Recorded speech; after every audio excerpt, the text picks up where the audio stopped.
Bizarre Brain Comics.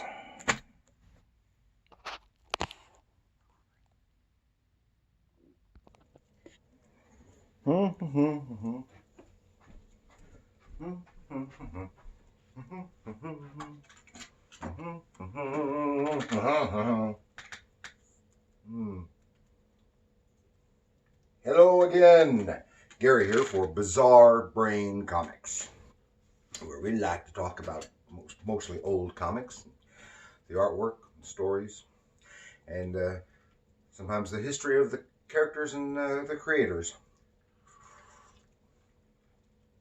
So that's what we're going to do. Now, this is a little different. I'm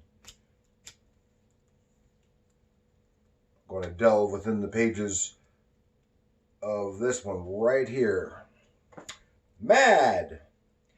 Yes, it's magazine size, but it's not your regular Mad magazine. We'll do one of those some other time. This was a special issue, special series of issues. Number 1 from summer 1997. And within these pages, this reprints the original first 3 issues of Mad Comics from EC Comics in 1952.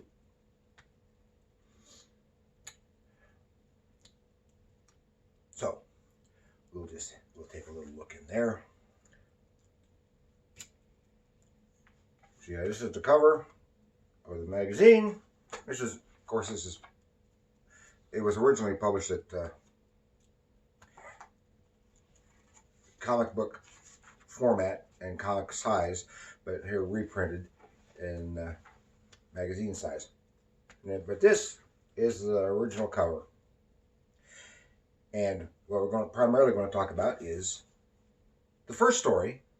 So it's the first story in the first issue of Mad. We'll get to that. First, a sip. Then we shall delve into the big book of knowledge. Okay, this is Mad Magazine. In this case, it's Mad Comics, just Mad. Number 1 from 1952. And Mad was founded by editor and writer Harvey Kurtzman and publisher Bill Gaines in 1952. Originally a comic book series, later taking on the black and white magazine format. And that was done primarily because of the introduction of the Comics Code. It's like the Comics Code was formulated specifically to put EC out of business. Well, they ceased publication of everything else, just kept Mad and made it a magazine so they didn't have to mess with the Comics Code. It's black and white magazine format, straight to newsstands. And okay, this satirical humor magazine is the last surviving title of the EC Comics, which was published by Bill Gaines until his death. It satirizes all aspects of American life, from politics to entertainment. It is specifically known for its movie and TV parodies. In 2018, it ceased newsstand distribution, but continues in comic shops and subscriptions. And it subsists now primarily on reprint material with a minimum of new content. When it started in comic book format, its content was primarily focused on EC self-parody. That is, they parodied the content of their own books, such as the horror, adventure, crime, etc. Then it expanded outward to parodying the material of other publishers, such as Superman and Archie. Later, in magazine form, it expanded to broader cultural satire. It has become, the magazine that we all know and love today.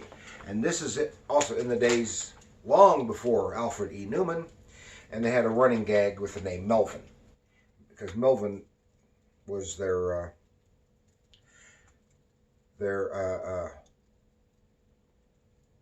titular mascot, but you never really saw him as such. Not like Alfred E. Newman, who is he's on the cover of every issue. Okay, so let's go take a little delve into your tales calculated to drive you mad. Mad. Yeah, and that's the better view of the cover of the magazine. And then here you see the covers of the 3 issues included here. Here's a Harvey Kurtzman drawing. Like I said, this is was done in 1997. All this stuff has been reprinted many times. I also have a hardback book which has much of the stuff that's in here. Humor in a jugular vein. Tales calculated to drive you mad. 1997. Here's an ad here. This is kind of funny because this is from a drawing by Basil Wolverton, who did all kinds of bizarre and grotesque character cartoons like this, and you might recognize him because when I covered Plop comics, he did most of the covers for Plop. Actually, they were pre-existing drawings which they just used as the covers for Plop. And here is the original cover of Mad #1, 1952. Cover price 10 cents. And this is a cover drawn by Harvey Kurtzman himself. That thing, that slithering blob coming toward us. What is it? It's Melvin. See, Melvin is a gag.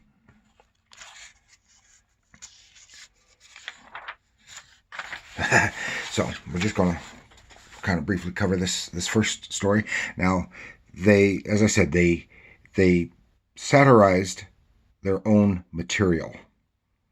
It's using the same creators, the same writers and artists as they usually did. Many of whom followed on for many years with Mad magazine, and this is of course hoo-ha, but because they're terror department. So this is the kind of story a parody of a kind of story you might find in Tales from the Crypt. It says, please, we warn you, do not read the story. Throw this comic book away before it's too late. Very well, rash fool. Read on, but remember, we warned you. There are many things not meant for the eyes of man. Hoo-ha! That could mean something else. And here is these, of course. And this is drawn by Jack Davis, who did a lot of the work on the horror comics, and including the Ray Bradbury story covered about a year ago. And here, see this creepy looking house, and the headlights of this car coming down the road there.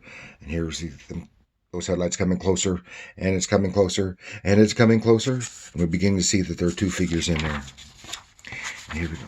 Now, this is stuff that really suits Jack Davis's style the best. This kind of humor stuff, even though he was great with the straight horror, his art always had a bit of a tongue-in-cheek cartoonish nature. And here they are, and the car breaks down. The girl's all PO'd. Honest, Daphne, no gas. Please, Daph, honest. So she gets out in the rain and she starts walking. Then until lightning strikes close by. Oop! And there she's right back in his arms.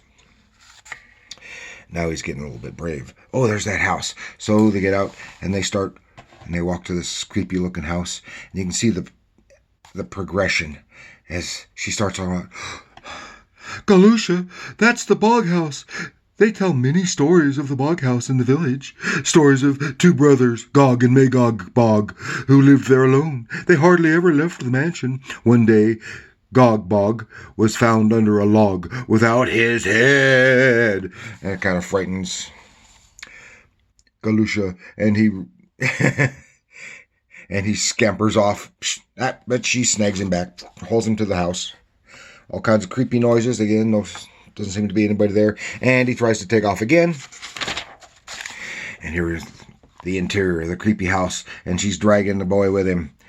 Hello, hello, hello, hello, hello. Oh, look at that face. Horrified, creepy looking, and goofy looking face. Anybody home, home, home. And then they squeak, squeak, squeak, squeak. What's going on here? They're looking, and there's this rocking chair just rocking all by itself in this little room. Oh, and they get terrified, and the boy just passes out. Oh, but she's still there. Of course, she's terrified. Eep! Thumpity thump, clump, clump, clump. Screaming, running down the steps, clumpity clump, coming through that door. And then, clumpity clump, there, the door's about to open. And she tries to wake him up. He comes around, and what? Somebody, again, the progression. He's mustering up his determination. He's ready to do battle if necessary. And then, you see that hand coming. And as soon as he touches him on the shoulder, boom, through the ceiling he goes. Get away from me! I'll call the cops! I'm sorry I frightened you. I'm Melvin, the caretaker. See, Melvin again. Caretaker? A haunted house with a caretaker? I said, well, what's all this creepy stuff? Why is it? I never heard anything so absurd in my life. Well, I'll open the door. And he opens the door. And there's this creepy looking figure right there. Oh, just standing there behind the door. And that's all for him. He can't do it anymore. He is long gone. Zoom. But while she's still terrified, Melvin's nonplussed. Rubbish. This is no ghost. There are no ghosts. Will you take hold of that robe, young lady, and yank it away? And whips it away. And it's just these two little brats. There's your ghost. Two little children.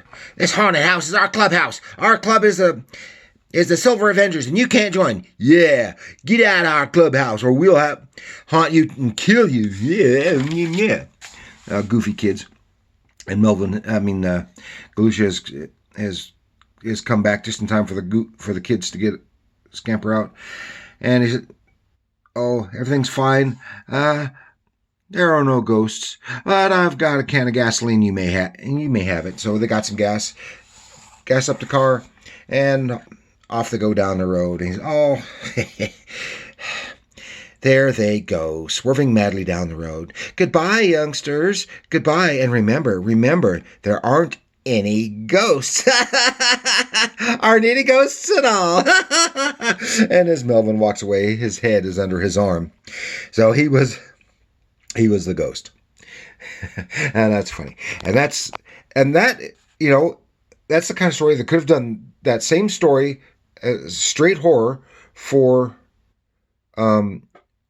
like Tales from the Crypt or Haunt of Fear or whatever. But here was just a few tweaks, and it's a good horror story. I mean, good comedy story. And they did here.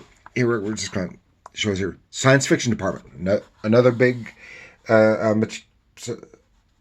subject for the EC Comics, science fiction. And this is drawn. Like I said, I wouldn't be a bit surprised if both of these stories were originally written by Harvey Kurtzman himself. He did a lot of the writing in these early days. Could have been Bill Gaines too. And this is drawn by Wally Wood, and you can see now Wally Wood is great at doing very heroic, realistic figures, characters, settings, etc. Especially science fiction, adventure, fantasy. But here he is, and you can see that he's wonderful in comedy too, humor. You can see him zipping around the city and have and he's. Even his cartoon women are really sexy. And this is just a robot. All the men are all goofy. And I was looking back in history and you can see good at doing the goofy prehistoric men. And we're not going to talk about the story there. It's just all funny and goofy, and here they are at the end. They can't move without their little machines. Here we go. Crime Department. Guinness. This is a thing about some gangsters, some robbers, and they had to set up to steal some money. Something here. It's all set up, and they're goofing, and they're always on the lookout for cops, and picked up the ransom or whatever it was, and here they are, cops chasing them and shooting them, and their car is just shot away to pieces just in time to get to the boat, and they're taking off in the sea, and their boat's destroyed. And then when they think they're home free, the one gangster blows away his partner, gets on the little desert island. He's safe with the ransom, and kablooey, the stink bomb. Turns out his idiot partner accidentally kept the box that they had left, and instead of what that was, it's just silly. Here we go. John Severin, Western Department. They didn't have standard Western comics, but they had some adventure titles, which had sometimes included Western stories, and these were often both the war and I think they were like two-fisted tales. So they had a lot of war stories, a lot of Western stories and stuff like that. And here's a Western story, and this is drawn by the great John Severin, and it shows his humor chops too. And he's great at serious fantasy and Western. Really good in Western and war. Of course, he was no slouch in the 60s and 70s doing superheroes for Marvel. I was mostly inking on those. Here's your standard 50s BBBB movie Western hero. all these crooks and bad guys and cowboys and stuff in this. Here, and he's the good guy. Yeah. He's good, and he's so good with the gun. This guy's challenging him, and boom, bucket full of holes, and drank his glass of milk all in the same instant. On and on and on. You can see, and again, this time progression. I think this is a lot of his Harvey Kurtzman's way of writing, which is, of course, passed on to the artist. He's sweating it out. There they have the gunfight. Blam, blam. Okay. And that was it for that first issue. Here we go. Issue 2. That's a great Jack Davis cover. X. Terror Department again. And even though it's like baseball, it's horror. And here we go. It's like the old witch from Haunt of Fear. Here, another one. Jungle Department. Would have been Two-Fisted Tales again, and this is a Tarzan parody, Melvin, and they did him again with John Severin art of Melvin of the Apes. Here he is, ape reading Crypt of Horror, and it shows here because it's less cartoonish or less humorously stylized than some of the westerns. It all depends on what it is, but it shows that John Severin he would have been great on doing Tarzan. I don't think, to my knowledge, he never did. Oh, that's boy. He never did straightforward Tarzan, or to my knowledge, even Tarzan-like Jungle Hero stories. Hoo-ha! Hoo-ha! That's his junk. And it's also a recurring theme is hoo-ha. Gookum. Science fiction with Wally Wood again. Here is Bill Elder did this in the mole. Here's issue 3, Mad.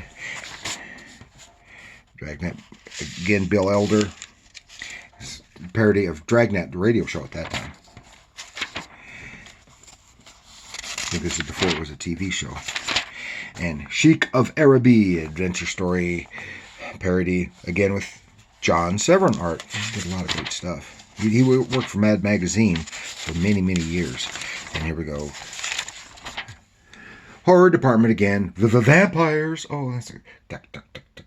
This is a great Wally Wood, and it shows up see really sexy women, even in kids' humor. Of course, it's tongue-in-cheek, and it's intended as much for adults as anything. Or else going to be the vampires on covers until the guy figures out that the girl is the vampire, and while he's destroying the vampire, and then it turns out he's a werewolf. And that's another story that could have been, without the humor elements, could have been a great horror story. And here we have a parody of The Lone Ranger. Lone Stranger, which is in comic books, but of course comes from the radio show. See, they're already expanding outwards, even though they're both in comic books, and Lone Ranger was in comic strips. And this would have been probably the before, with he's got the red shirt, which he had in the comic strip. And comic books, see, this book's got some damage on it. Somebody thought it was tasty before they had the TV show in which he was all in blue, and then in the comics they always followed through with that image. And here's for the next issue, and that covers to the next issue of Mad. Oh, it's all good fun. It's a bit of comic book and satirical history, and it's done by the greats of the field, and the driving force behind it, of course, was primarily Harvey Kurtzman and then Bill Gaines. Some great, marvelous work. And as I said, historic. I might cover the other issue that I've got another time. I hope you enjoyed it. Keep yourself with tongue firmly planted in cheek. Don't take things too seriously. Hope you liked it. Like, share with your other comic book people, and subscribe. And remember, comics are art. And in this case, maddening history.